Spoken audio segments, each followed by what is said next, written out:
Cafe जुनू को तरसती थी चाक पर मिट्टी, मैं राख हो गया तब जाके मेरे हाथ बने।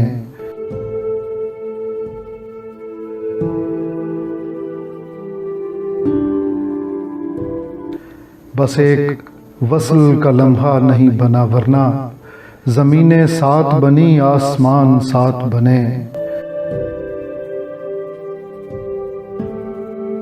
ज़मीनें सात बनी आसमान सात बने। लहू के पर से मैं लिखने लगा हूँ दिलनामा, लहू के पर से मैं लिखने लगा हूँ दिलनामा। किसी की याद पड़ी है इधर दवात बने।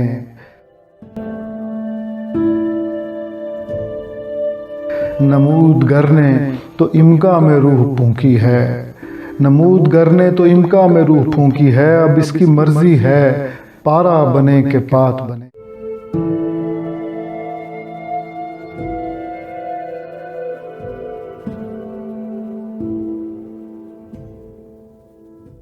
अहमद हम्माद के चैनल को सब्सक्राइब कीजिए और बेल आइकॉन दबा दीजिए ताकि आपको नोटिफिकेशंस मिलते रहें।